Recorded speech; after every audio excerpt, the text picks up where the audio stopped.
Ça à qui? Ici Gros Noah. Écoutez, là c'est comme la première vidéo, je me fais chier, je fais rien, je tourne autour de mon PC, donc vas-y on repart sur des petites vidéos. Là j'avais fait un stop parce que bah en vrai pendant 2-3 semaines je pouvais juste pas parce que je taffais. Voilà, je vais reprendre là, je vais essayer de pareil faire une petite vidéo comme ça, comme ci comme ça. Je me mets pas de rythme, hein. Quand j'ai envie d'en faire une j'en fais une. Mais vas-y, ça m'a manqué un peu, du coup je vais en refaire. De toute façon quand vous voyez celle-là, c'est que je me suis remotivé à faire le montage pour cette vidéo ici. Et donc aujourd'hui c'est un jour un peu chill. En fait là je sors de mon bloc de squat et de bench. Sauf que là jusqu'à présent c'est le pire bloc que j'ai jamais fait parce que je PR sur aucun des deux mouvements en fait. Le bench, le fait d'avoir changé de salle et de changer de barre surtout, ça fait que en fait je suis passé d'une barre de squat type basic fit très épaisse à une petite barre fine de bench, une vraie barre en fait, mais je suis grave pas habitué, du coup je fais du wheeling comme vous pouvez le voir sur la vidéo de mon PR raté. Et au squat en fait bah je me suis fait une petite connerie sur une barre il y a un mois. En fait je sais pas comment j'ai fait, j'ai dû perdre de la tension à un moment sur mon mouvement et depuis j'ai une petite gêne niveau sacrum lombaire, je sais pas exactement. Je vais aller voir un chiro pour en savoir plus. Aujourd'hui c'est deadlift, donc là le deadlift en fait c'est le seul mouvement qui soulage un peu ma gêne. Pour moi je suis vraiment bien dedans, je suis genre la technique elle est agréable, tu vois. C'est agréable de faire du deadlift. Donc voilà, hein, toujours dans la mantra d'essayer d'être productif. En fait tous mes programmes là actuellement quand j'ai des clients. Quand j'ai des clients qui m'achètent des programmes sur pour les programmes, je le fais par Excel, mais c'est relou parce que les gens ils ont pas toujours Excel. Donc là je vais passer sur Google Sheets pour pouvoir transférer les liens, que quand je fais un suivi personnalisé sur plusieurs semaines, il peut inscrire en temps réel sur son tel par exemple, et moi je peux voir ce que ça donne, avancer l'évolution des charges, changer les exercices s'il a besoin, tout ça, que ce soit rapide et que ce soit instantané, vu que j'ai pas à transférer, c'est juste un lien. Donc bénéf. Là juste en deux spies, je vous montre vite fait comment j'organise. Bah ça c'est pour mon propre suivi à moi, donc mon programme peut être coaché par moi, et je vous explique un peu comment je fais et comme ça vous pouvez comprendre pourquoi je vais transposer sur Google Sheet. Donc là en fait c'est mon programme et en fait chaque jour j'ai mon suivi de la semaine avec les charges qui sont répertoriées en fonction du RPE. Donc là par exemple je suis jour 5. Donc aujourd'hui ce que j'ai à faire c'est du comp deadlift, un top 7 RPE 8, ensuite un 3x3 à 7, 2x5 etc. Ça c'est mon programme socle. Et donc là par exemple aujourd'hui, la semaine dernière j'ai fait 180 à 7,5. Or je dois être RPE 8, du coup je vais monter à 182 aujourd'hui. Et donc en fait moi ce que je fais, j'ai mon programme socle qui est donc celui-ci. Et hors socle, j'organise des blocs pour moi. Donc là, par exemple, le bloc d'avant, c'était un bloc deadlift et bench. Donc là, vous pouvez voir que c'était tout en vert parce que j'ai réussi mon bloc. C'était l'un des meilleurs, je crois. Et ce que je fais là, c'est que je fais plus mes charges en fonction du RPE, mais je fais en fonction d'une charge. C'est-à-dire que je me fixe des charges sur 4 semaines avec un procédé, avec des exercices d'intensification de la technique, pouvoir augmenter mon volume et augmenter le volume de technique pour pouvoir voilà, mettre plus d'intensité et augmenter mon flux nerveux. Et sur 4 semaines, et voilà, le but c'est de chercher. On voit au début je suis RPE 8 et j'essaie de prévisualiser en fait. Je renseigne toutes mes charges et au fur et à mesure de la semaine je remplis avec mes RPE, j'essaie de voir si ça peut passer pour la semaine 4 qui est ma fin de semaine. Et là par exemple pour le deadlift j'avais commencé à 1x1 à 175 et j'ai fini à 195 RPE 10 en 4 semaines, soit un gain de 20 kg. Donc c'est pas mal et c'est comme ça que moi que j'organise mes propres programmes.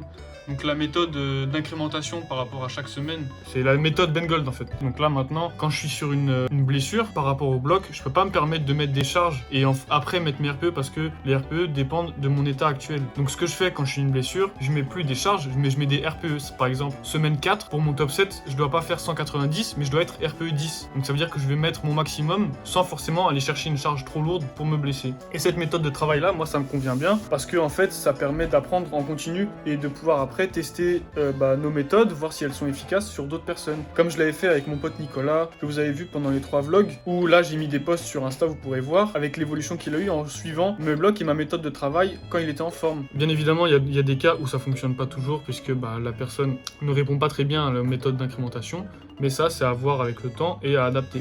Là pour ceux qui veulent savoir, même si je pense que vous vous en branlez, je suis à Toulouse, je fais mes petites études, Road to chiropracteur les gars, comme ça j'aurai au moins un peu de crédibilité quand je parlerai d'anatomie. Allez, je m'habille et ça part à la salle. Let's go, go!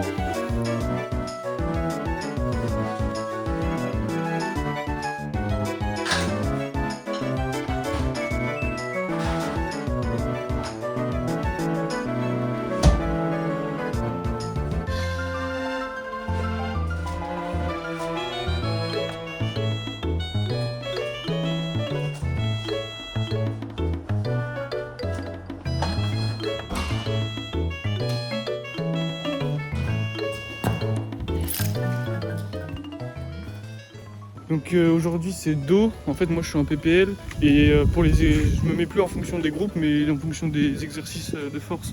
Donc aujourd'hui c'est soulevé de terre traction, donc je commence, j'ai genre 6 séries de soulevé de terre, ensuite j'ai 3 séries de traction et après un peu de renfort trapèze moyen inférieur, biceps.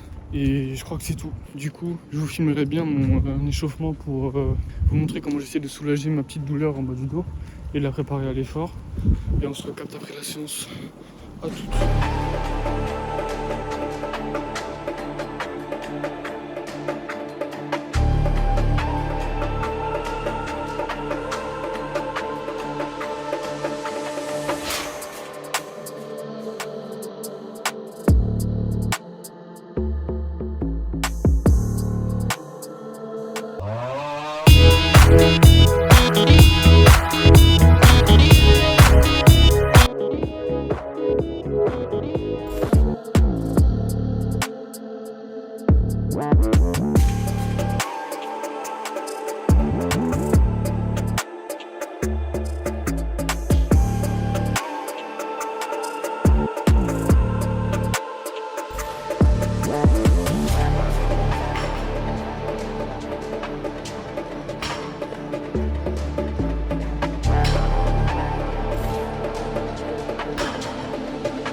La cité, du coup je reprends vite fait.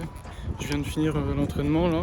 Je suis pas très satisfait parce que en fait c'était pas un problème de manque de force ou quoi, mais mon pincement là, enfin ma petite gêne carré des lombes sacrum, je sais pas exactement où c'est. Ma petite gêne elle me gênait quand je faisais le lock pour le deadlift, donc la fin du mouvement. Du coup elle me gênait un peu et normalement mon top 7 c'était 182. Je me suis arrêté au last warm-up 175. C'était vraiment pas un problème de force parce que je sentais qu'il était RPE 7,5 quoi, le last warm-up.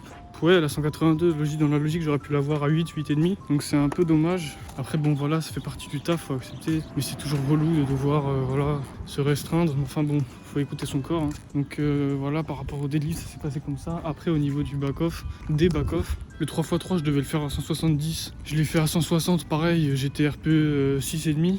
Vraiment c'était la gêne, c'était au moment du lock, ça me faisait un peu mal. Donc j'ai pas voulu forcer et me blesser pour après que ça dure, que je sois gêné pour une plus longue durée. Et le 2x5, je devais le faire à 155, je l'ai fait à 140. Et là j'étais vraiment RPE 0. Donc pareil, c'est un peu dommage, mais bon. Ça fait partie du processus, faut accepter. Au moins, voilà, le travail il est fait. J'ai pu en profiter pour travailler la technique. Donc après, voilà, faut accepter. Hein. C'est toujours dur de devoir baisser les charges, mais bon, ça fait partie du process. Du coup, là, c'est l'heure du petit post-workout. Une belle petite assiette, un sandwich au beurre de cacahuètes, fromage blanc, muesli, un peu de miel, un petit miel.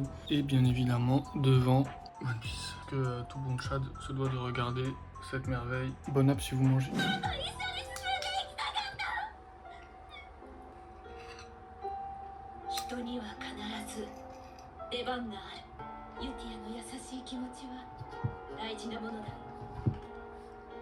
Ok les gars, du coup là, ça fait 1 heure, je glande, j'arrive à rien faire. Donc je vais me remettre au taf, je vais faire du montage du coup, je vais commencer à monter les vidéos pour la reprise. Comme là, je reprends les cours demain, faut que je commence pour prendre un peu d'avance. Et d'ici là, n'oubliez pas, restez concentrés. La résilience et la discipline, c'est les seules choses qui nous feront réussir.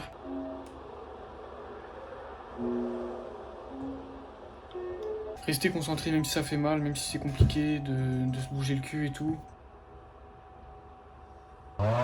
Faut creuser l'écart, comme dirait le jeune Raptor. Voilà, d'ici là, restez concentrés et restez focus sur vous. Tôt ou tard, le travail est paiera, les gars, c'est sûr et certain. Allez, ciao!